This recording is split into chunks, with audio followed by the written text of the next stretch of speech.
Olá, gente. Neste vídeo farei a distinção entre obrigação civil e obrigação natural. Para que fique mais didático, eu irei apresentar primeiramente a obrigação civil, depois a obrigação natural e depois fazer a distinção entre essas duas modalidades.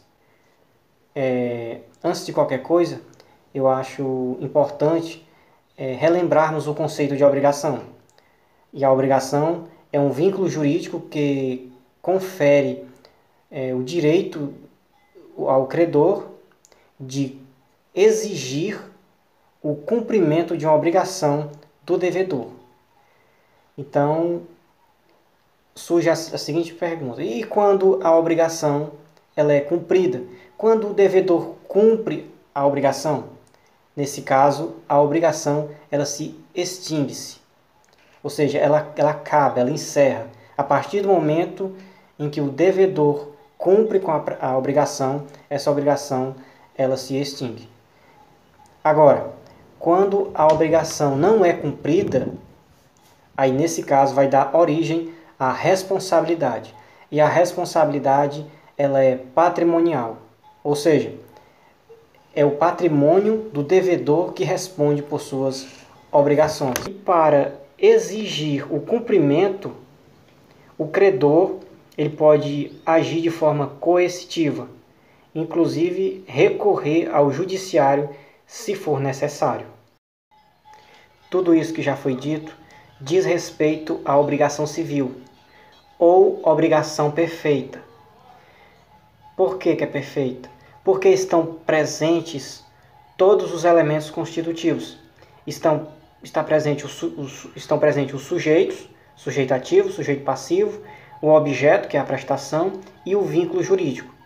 É esse vínculo jurídico que garante ao credor o direito de exigir judicialmente o cumprimento da prestação, podendo inclusive penhorar os bens do devedor.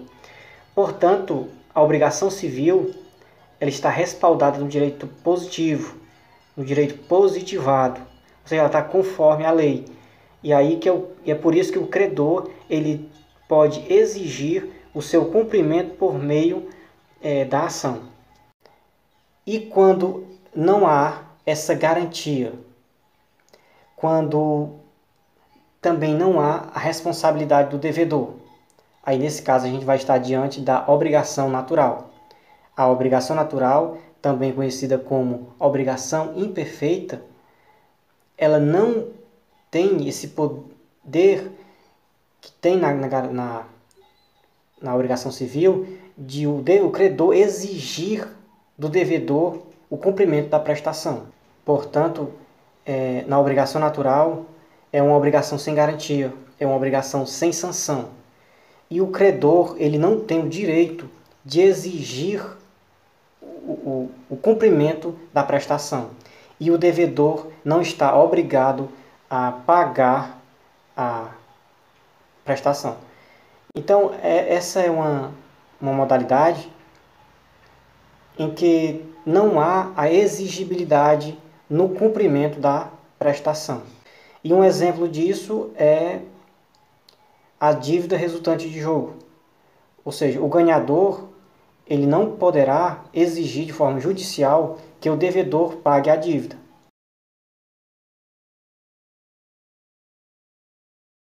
A obrigação civil e a obrigação natural distinguem-se quanto à exigibilidade de cumprimento.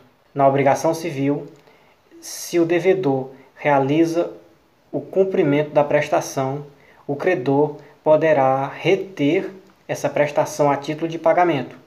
Porém, se o devedor não cumprir de forma voluntária com a prestação, o credor poderá exigir o cumprimento dessa prestação de forma judicial. Já na obrigação natural, se o devedor cumprir de forma voluntária com o pagamento, o credor poderá reter essa prestação a título de pagamento. Porém, se o credor não realizar o cumprimento da prestação de forma voluntária, o credor não poderá exigir o cumprimento dessa prestação de forma judicial. Em resumo, a obrigação civil resulta do direito positivo. Ela atua no âmbito da exigibilidade da prestação. Já a obrigação natural, ela resulta do direito natural e ela atua no campo da moral, em que o devedor tem a possibilidade de cumprir com a prestação de forma espontânea, sem que o credor possa exigir, ou melhor, que ele tenha o poder jurídico para exigir essa prestação por meio da ação. E aí, gente, o vídeo é esse. É apresentar esses conceitos, o conceito de obrigação civil, obrigação natural e fazer a distinção entre essas duas modalidades que é estudada no direito das obrigações. É isso.